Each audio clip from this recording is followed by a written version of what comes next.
Le 23 avril dernier, à 11h49, et ce, malgré la limitation de 10 km pour les déplacements, restriction due à la crise sanitaire, Thomas Pesquet quittait le sol de notre bonne vieille Terre pour rejoindre la Station spatiale internationale. Il avait effectué son tout premier vol dans l'espace en 2016 à bord du vaisseau russe Soyouz, devenant le 10e Français à effectuer ce voyage. Mais notre compatriote n'est plus seul à partir côtoyer les étoiles. Bienvenue dans ce nouveau numéro de Chut, on écoute.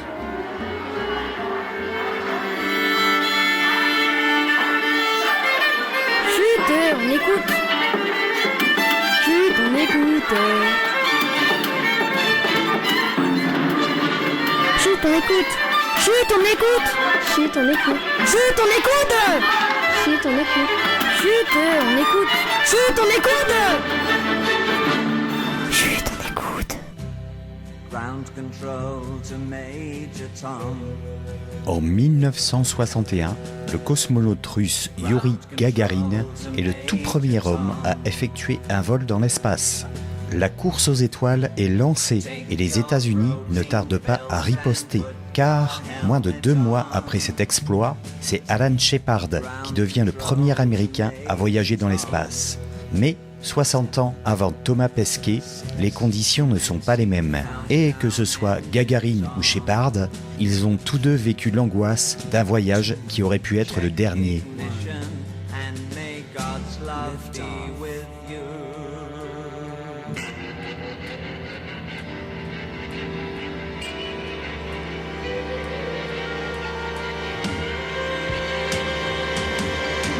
Dans Space Oddity de David Bowie, paru en 1969, l'artiste raconte le dialogue entre la tour de contrôle et le Major Tom, astronaute qui finit par disparaître dans les profondeurs de l'espace, sans donner de nouvelles.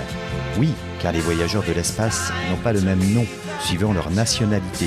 Ils sont cosmonautes en Russie, astronautes pour les anglo-saxons et spationautes en Europe.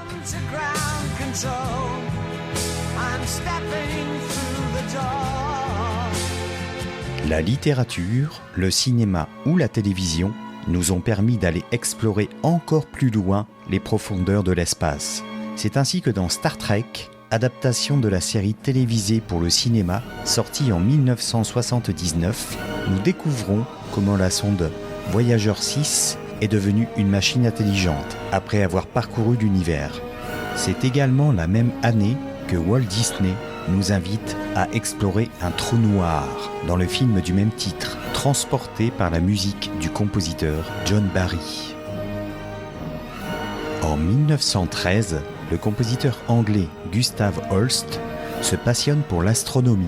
L'année suivante, il commence l'écriture de ce qui sera son chef-d'œuvre, Les Planètes, une suite de pièces symphoniques dont chaque mouvement illustre en musique une planète du système solaire. Alors bien sûr, les techniques d'exploration spatiale n'existent pas encore à l'époque, mais la force d'évocation de la musique de Holst nous permet de voyager dans des contrées encore inexplorées aujourd'hui.